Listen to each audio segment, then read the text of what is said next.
Bonjour, chers amis téléspectateurs.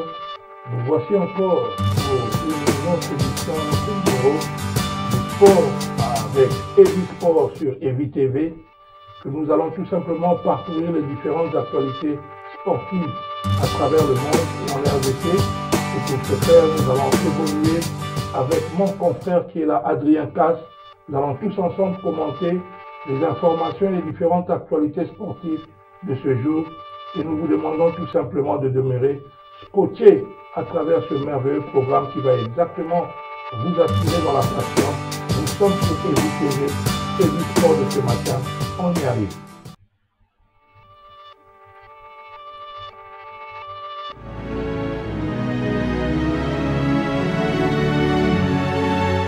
Au sommaire, notre partie sportive sera plus dominée par le tennis mondial, notamment dans le sol londonien avec Wimbledon.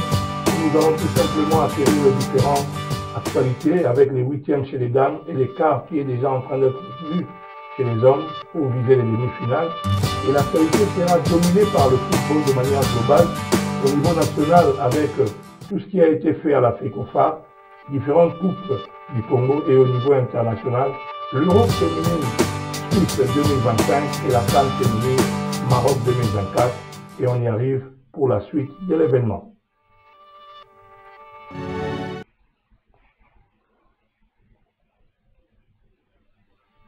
Le grand chelem de Wimbledon tennis, il s'est joué hier mardi 8 juillet, le huitième de finale chez les dames.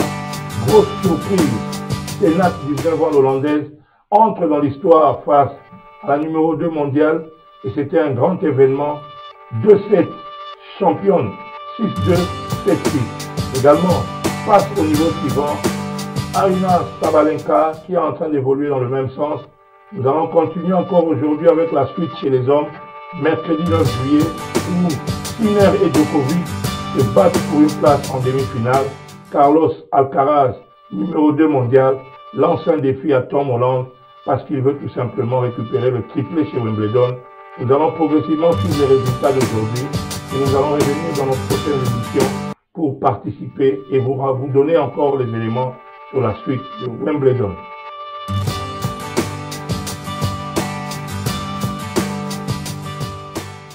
C'est parti pour le football où nous avons tout simplement compris qu'il y avait des bouleversements positifs au niveau de la FECOFA parce que l'intervention de la FIFA ainsi que de la CAF a été majeure et aujourd'hui nous avons tout simplement eu à avoir une nouvelle gouvernance au niveau de la FECOFA où la CAF a désigné à travers l'excellence de la FIFA Madame Belinda qui a tout simplement Dolatima Douzi qui a tout simplement été placé au comité de normalisation de la FECOFA.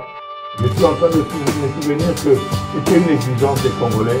Alors, M. Adrien Casse, comment trouvez-vous cette nouvelle nomination de Mme Belinda Ntadila Douzi qui a été nommée par la CAF à prendre la destinée du comité de normalisation, mais avec un objectif et des précisions claires.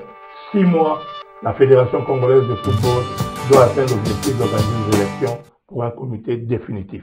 En tout cas, un ouf de soulagement pour les sportifs de la RDC, pourquoi pas à tous ceux qui aiment aussi cette fédération. Il y a eu beaucoup de choses, surtout de la commune. Voilà que les bancs devaient être chassés de leur chaise et pour permettre à ce qu'à une dame de fer juriste donner quelque chose de meilleur. Vous savez, notre pays a des valeurs. Nous ne pouvons pas continuer avec des bêtises. Si aujourd'hui nous avons une dame au niveau du gouvernement qui est la première dame, pourquoi pas à la tête d'une fédération congolaise autour des gens capables? Pourquoi la fédération a tapé fort à mettre à côté le banc qui est encore les fameux et des 100 000 pour mettre Belinda avec un objectif clé, c'est-à-dire d'organiser les élections au niveau de l'INAF, au niveau de l'INAFOOT, pourquoi pas ici, pour permettre aux gens, pour permettre à que les championnats puissent aller d'une manière bon pour permettre à tout le monde qui aime le sport de bénéficier de quoi cette dame est placée à la tête de la fédération. Mais à part ça, il y a beaucoup de choses. Hormis les élections au niveau de la CONOR ou de l'INAFOOT, l'organisation du sport en République démocratique du Congo. Ça, c'est vraiment intéressant. La Fédération internationale du badminton. Si vous regardez de l'autre côté, en Brazzaville, vous verrez qu'ils font mais grâce à l'intelligence des gens, voilà, qui viennent d'être réhabilités pour la continuité des sports de l'autre côté. Chez nous aussi, nous voulons acheter les élections aillent au niveau de la fédération. On trouve des gens capables pour organiser les sports. Souple, M. Joe, cette année pour nous, c'est une année de beaucoup de enjeux. L'objectif, c'est jouer mondial 2026. Mais s'il n'y a pas de gens capables, comment est-ce que nous allons y arriver pour aller jouer mondial 2026? C'est ça, il suffit de tous les Congolais. Nous voulons à ce que les élections aillent au niveau de la fédération congolaise pour que le sport roi, le football, puisse bien être organisé au sein des différentes ligues, pourquoi pas en temps de la République. Oui, effectivement, c'est la volonté de tout un peuple parce que nous avons constaté déjà avec la sortie qui n'a pas été merveilleuse, une sortie piètre des dames à la CAN Maroc 2024, ils ont été largement battus par le Sénégal. Voilà pourquoi nous disons aujourd'hui qu'il est temps que nous passions à la vitesse supérieure. Depuis le départ de Constant Omar, ça fait plusieurs années déjà, et nous ne comprenons pas pourquoi cette fédération n'arrive pas à avoir un bureau définitif, un comité définitif, et nous sommes convaincus que Madame Belinda Luntadila Nzuzi va y arriver parce que c'est quand même très important, nous devons le dire, même si aujourd'hui nous avons toujours constaté quelques résultats mitigés au niveau des sélections, mais nous voulons tout simplement que les objectifs soient atteints. Et les objectifs, ça se prépare parce que jouer les matchs qualificatifs de la Coupe du Monde, nous avons une très grande équipe, une grande fédération en face qui est le Sénégal, qui du reste est organisée. Et nous voulons tout simplement que ce résultat soit atteint, mais cela ne pourrait être atteint qu'à travers une bonne organisation et que les histoires que nous entendons du côté du Maroc et puis boycotter les entraînements, ce sont des choses qui doivent partir et que nous ne voulons plus avoir ces genres de revers. Le Congo est une grande nation avec tout ce que nous avons comme base, population et moyens. Nous pouvons bien faire les choses et c'est ça le souci majeur de tous les Congolais.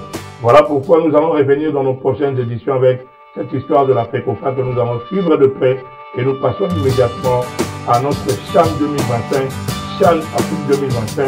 Si les léopards sont encore en train de tourner, je suis convaincu que Mme Belinda Luntadila va déjà prendre les choses en main pour que les préparatifs qui s'annoncent déjà évoluent progressivement parce qu'il y a des nations qui sont qualifiées, qui sont déjà en train de se préparer et la CAN se jouera dans 3 pays, l'Ouganda, le Kenya et la Tanzanie.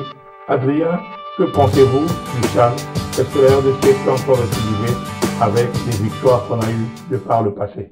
Si seulement si les responsables, les coachs Otis Ngoma est aguerri, s'ils font des choses au sérieux, on peut faire quelque chose. Vous savez, M. Joe, nous sommes la première nation qui a remporté cette édition avec 8 nations, les fameux présents, surtout comment est-ce qu'on avait balayé les Ghanéens. C'était vraiment un match très engagé entre les Congolais et les Ghanéens. Mais nous sommes très reculés. Pourquoi? Parce que nous ne sommes pas organisés. C'est que moi, j'évoque aujourd'hui l'organisation. Vous savez, nous sommes allés en maison à Dubaï pour faire le stage pendant qu'il n'y a eu même pas tirage au sort, pendant qu'il n'y a même pas une satire, un noyau de l'équipe nationale, Otis Ngoma a pris les enfants, ils sont allés à Dubaï, je ne sais pas pour quelle raison. Voilà qu'aujourd'hui, il y a certains nations qui sont en train de se préparer pour bien présenter leur équipe au niveau de Ouganda et Kenya, pourquoi pas Tanzanie. Mais nous aussi, nous sommes là en train de rester, je ne sais pas citoyen, je ne sais pas moi, mais il est grand temps, Otis Ngoma, présentez-nous un noyau qui va faire que nous puissions retourner à la place où nous étions. Nous sommes la première nation qui avait remporté la CHAN. CHAN, c'est une miroir pour les joueurs locaux. Ça va permettre à ce que les joueurs locaux puissent être vendus, pourquoi pas aller dans les clubs européens. Mais si nous ne sommes pas organisés, comment est-ce que nous allons vendre nos athlètes? Si aujourd'hui nous parlons de Chancel Mbemba, c'est parce qu'il a fait des prouesses ici d'abord au Congo et en Afrique. Voilà que c'est allé mener c'est là au niveau européen. Moi, je demanderai à l'Otis Ngoma, il est grand temps de faire un bon présélection pour que nous puissions représenter RDC. Vous l'avez évoqué ici, les femmes sont allées noyer à cause du manque de préparation avec un fameux entraîneur qui ne connaît même pas les championnats féminins en RDC. À 2 semaines du championnat, il est engagé. Voilà ce que moi, je ne voulais pas que cela arrive. Mais si nous voulons récidiver, il est grand temps de préparer le 11 national de ce jour. Oui, c'est très important, nous le disions d'ailleurs dès l'entame, parce que nous devons tout simplement commencer à bien faire les choses. Nous sommes convaincus qu'avec l'équipe nouvelle qui va tout simplement s'occuper du comité de normalisation de la fédération, même si leur objectif primordial est d'organiser les élections d'un nouveau comité, mais ils prendront directement à bras le corps les différents dossiers qu'ils ont trouvés, notamment les préparatifs de Léopard pour ce CHAN 2025. Et n'oublions pas, nous avons tout simplement l'image à prévaloir, puisqu'ayant gagné 2 fois cette compétition, c'est hyper important. Et nous sommes convaincus que nous allons encore une fois y arriver. Est-ce que nous pouvons avoir la suite? Si vous me permettez, j'ai une liste de 25 joueurs ici, si je peux citer. Oui, on y va, à tous les amoureux du ballon. Comme gardien de but, nous avons Jackson Onanga qui est de Motema Pende, et Brenel Espongi et Manyema Ignon. Il y a Badiassi Ndambi qui est du FC Les Aigles du Congo, le fameux champion. On ne sait pas si réellement ils seront champions ou pas. Il y a Marcel Boutomba qui est des Aigles. Osé Ndomele, Hector Kayembe, Die Beni Ndongala, Lisono Ilongo, Jonathan Mokonzi, Kosa Lupini, Landu Tema et Diakana Manzouke, Marc Michel, Age Bachela, Joseph Bakusu, Enongo Ndaya, Junior Bauvunga, Oxon Mwaku, Moulia Enoch, Joseph Kitambala, Ibrahim Matobo, Jem Mboma et Kajima José, et Toukou Meni et Faverdi Bongeli. Ce sont les 25 noms retenus par le sélectionneur Otis Ngoma avec lesquels il va présenter les 11 parce que c'est déjà le mois d'août que les hostilités vont commencer aux côtés de Uganda, Kenya ainsi que Tanzanie. Voilà les 25 noms retenus par l'entraîneur Otis Ngoma. Ici nous parlons du CHAN 2025, une compétition qui ne concerne que les joueurs évoluant sur le continent africain. Nous allons du côté de la Coupe du Congo où les demi-finales sont déjà en lice. Nous avons 4 clubs qui vont tout simplement s'affronter pour parvenir à atteindre en finale. Il y a le SS Simba qui va affronter Sokozakin et il y a le FC MK Intensité que nous connaissons tous qui va jouer face à la Terangère. Et nous sommes convaincus qu'il y aura des gagnants et des bons gagnants qui vont encore une fois nous flirter parce que à l'issue de cette compétition, il y a une équipe qui va certainement représenter la RDC dans les compétitions africaines. Que pensez-vous de ces 2 affrontements? Je suis tellement convaincu. Mais un petit souci, M. Joe, il faut signaler à tous les amoureux du ballon, parce que nous parlons des sports rois qui est le football. Vous savez, cette discipline permet à beaucoup de jeunes, pourquoi pas les enfants, avoir l'idée, aller jouer ailleurs en mer. Il y a un petit bobo, si vous remarquez, parmi les 4 qui sont en licence, Simba, Tokozaki, MK et Tonseki Rangers, moi je peux dire un mot par rapport à MK. Et MK a l'expérience. Il a joué Coupe du Congo, il a remporté. Et MK a goûté même les interclubs africains. Parce qu'il avait une licence. Mais je me pose la question, est-ce que les Simba de Kolosi, Sokozaki et Rangers ont licence de CAF? C'est ça qui est le problème avec nous les Congolais. On est prêt à organiser des choses. Je ne sais pas. Tout ça pourquoi? Pour avoir de l'argent. Nous devons l'organiser. Nous devons avoir leurs organisations pour que nous puissions bien représenter nos choses. Si nous perdons, de toute façon, nous verrons. On aura le temps de pouvoir étudier, avoir des renseignements. Mais ce qui est important, il faut, nous sommes les journalistes, nous devons dire parce que nous risquerons de tomber dans des pièges de Simba dans la compétition, mais Simba n'a pas licence. Et automatiquement, il sera remplacé, ça c'est une réalité. Et ça va créer maintenant je sais pas, des bagarres ou je sais pas, l'injustice, ça va créer beaucoup de choses. Je pense que nous allons tout simplement, Adrien, chercher à avoir les informations précises dans ce sens-là. Parce que si nous n'avons pas encore réellement les informations précises, je suis convaincu qu'un club qui va en Coupe du Congo, qui atteint les demi-finales avec l'objectif d'atteindre la finale et remporter, devrait déjà s'apprêter à comprendre qu'à l'issue de cette championnat, de cette Coupe du Congo, c'est l'Afrique qui l'attend. Donc il sera représentant de la RDC en Afrique. Et je trouvais mal des dirigeants qui ne sont pas apprêtés à avoir des licences au niveau du continent de la CAF pour pouvoir participer aux compétitions africaines. Nous allons y revenir de toute façon. Nos caméras vont se déplacer pour voir la vérité de cette information. Et je suis convaincu que la résolution sera faite. Et nous passons immédiatement au niveau des mercatos où les transferts sont en train d'évoluer. Et dans ce lot du mercato, nous avons également des footballeurs congolais qui vont en train de se déplacer d'un camp à l'autre. Chancel Mbemba qui quitte l'Olympique de Marseille et on l'annonce du côté du Qatar. Il y aura des confirmations, on attend encore. Nous vous l'avons annoncé déjà, le coach Florent Ibenge va signer vers le club tanzanien de FC Azam où il va tout simplement avoir un contrat qu'il a signé de 2 ans. Rappelez-vous que Ibenge a commencé par la RDC avec la SVTA Club. Il est allé évoluer au niveau du Maroc, après avoir servi également à l'équipe nationale de la RDC, à la Renaissance de Berkane, puis il est passé par Al Hilal du Soudan et le voilà atterri aujourd'hui en Tanzanie. C'est excellent pour l'entraîneur coach Ibenge. J'espère que ça vous dit quelque chose, l'entraîneur coach Ibenge.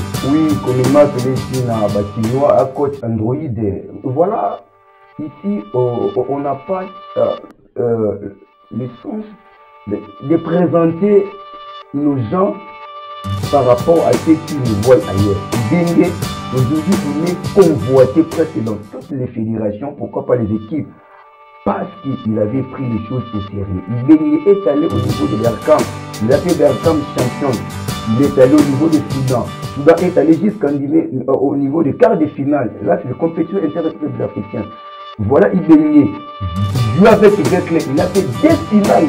Mais Ibenge était vomi au sein de Veklen. Ibenge était vomi à l'équipe. Il a gagné le Chan également. Il a gagné même le Chan. Ibenge vomi par les Congolais. Voilà que les étrangers ont compris que non, Ibenge a quelque chose. Azam vient maintenant chercher l'apport d'Ibenge. L'objectif de ce contrat, c'est gagner compétition interclub comme l'avait fait avec Berkane du Maroc, et pourquoi pas Azam aussi bénéficier de l'apport du Congolais Jean-Florent bénéficie. Voilà, nous allons revenir avec les différentes informations, suivre des frais de transfert. Noah Sadiki, qui est tout simplement en train de paraffer pourquoi pas l'équipe de Sunderland en Angleterre, et Sunderland qui revient en English Premier League. Lionel Passy qu'on a signalé du côté du Havre, et Nathanaël qui va tout simplement piloté du côté de Montpellier, et Kevin Mondeko qui a terminé son contrat du côté de l'USM Alger. Nous sommes convaincus que dans un avenir très proche, nous aurons encore une fois les informations pour ce faire. Moi, je pense qu'au niveau du mercato, les Congolais sont nombreux à atteindre des grands objectifs, et voilà pourquoi nous allons progressivement évoluer. Nous passons tout simplement à l'international avec les différentes compétitions féminines de la FIFA, où nous avons l'Euro Suisse 2025, où nous avons plusieurs matchs qui se sont joués également hier. Il y a eu des matchs qui se sont joués, où nous tendons progressivement vers la fin du premier tour. Et du côté de l'Euro 2025 féminine, il y a eu la Suède qui a battu hier la Pologne. 2 matchs se sont joués, et l'Allemagne qui a battu le Danemark. Et l'Angleterre également va jouer face aux Pays-Bas aujourd'hui à 17 h. Et la France jouera face au Pays de Galles à 20 h. Qu'en pensez-vous de ce Euro 2025 féminine où on parle de la suprématie espagnole déjà qualifiée après 2 journées? Rappelons également que l'Espagne est championne du monde de cette catégorie. On connaît très bien le football espagnol, comment est-ce qu'ils sont bien encadrés, bien disciplinés d'abord. Ils ont battu la Belgique 6-2. Non seulement ça, il y a l'académie, il y a les écoles au niveau de l'Espagne où on forme des jeunes au niveau des bases. C'est pourquoi l'Espagne aujourd'hui est contestable au niveau national, au niveau international. Moi, je crois que pour nous, ce sont les exemples à suivre pour que nous puissions aussi atteindre cet niveau. Bon, les compétitions se jouent pendant 90 minutes, et nous pouvons voir la suite, peut-être peut aussi être chaviré, mais je crois que l'Espagne va aller pour remporter, pourquoi pas rester avec les trophées chez lui, si et seulement si il reste concentré, pourquoi pas à gérer. Mais quand cela n'est pas, je vois France aussi là, je vois aussi Pays-Bas aussi là, pourquoi pas Danemark fait quelque chose, mais laissons voir la suite, peut-être il va donner raison. La France qui avait déjà battu en première journée l'Angleterre 2-1. Et nous partons immédiatement du côté du continent africain avec la CAN féminine Maroc 2024. On l'appelle 2024 étant donné que cette compétition devrait normalement se jouer l'année dernière, mais suite aux dispositions qui n'ont pas permis son organisation, elle se joue en 2025 et nous allons immédiatement tomber au groupe A où il y a la participation de la RDC. La RDC qui a perdu son premier match face au Sénégal et la Zambie qui a fait match nul avec le pays organisateur, le Maroc. Et aujourd'hui, nous sommes convaincus que les Fauves vont tout simplement reprendre surface face au pays hôte, face au pays organisateur, le Maroc. Aujourd'hui à 20h, on espère que nous serons tous là pour suivre l'évolution de nos léopards. Espérons que le moral est au zénith pour pouvoir relever le défi. Il ne sera pas du tout facile. Avec l'accompagnement des primes, l'accompagnement des Béli Lamuntadi, là, il avait glissé, il avait Diamo, et non plus, voir ce qui s'est passé face au lion de la Teranga. En tout cas, vous devez mouiller les maillots pour donner un peu de valeur de ce que vous faites comme d'habitude, qui est votre passion, qui est votre activité, le football. Moi, je crois, dans tout ce que nous voyons dans nos équipes nationales, ce qui est important, c'est d'abord la discipline, l'organisation. Il faut éviter ce genre de discours, les primes des heures viennent toujours en retard. Cela décourage les athlètes. On devait accompagner les athlètes. On devait donner leur l'argent avant même que la compétition commence. Parce que tout ça, c'est parce qu'il n'y avait pas quelque chose dans leur poche. Je crois, avec les discours de Béli Lamuntadi là, avec l'accompagnement des primes, il peut faire quelque chose pour faire douter les Marocains, mais ce ne sera pas un jeu facile parce que les pays hôtes, il avait déjà fait jeu égal face à la Zambie, il cherche à tout faire quelque chose pour récupérer la première place et Joe. Récupérer la première place, il y a eu également plusieurs rencontres. Le Mali qui a battu la Tanzanie 1-0. L'Algérie est passée du Botswana 1-0. Et également le Maroc qui a fait jeu égal avec la Zambie. Et au classement du groupe A, nous avons le Sénégal 3 points, le Maroc 1 point, la Zambie 1 point et la RDC 0 point. Nous allons du côté du mondial de club où il y a eu également le grand carré qui a été défini. Nous sommes déjà au niveau de demi-finale et hier il y a eu une rencontre spectaculaire entre Chelsea et Fluminense. Et Chelsea a pris le dessus avec 2-0. Mais la surprise est arrivée de Joao Pedro qui a marqué 2 buts. Un ancien de Fluminense qui est allé jouer à Brighton et Chelsea l'a aperçu du côté de Brighton. Et voilà qui vient faire les merveilles à Chelsea. Je demande tout simplement à mon frère Jackson de travailler parce que vu le talent du joueur, je pense que la concurrence est rude du côté de Chelsea avec le nouveau avançant qui est déjà en train de s'annoncer de manière explosive. C'est une compétition qui permet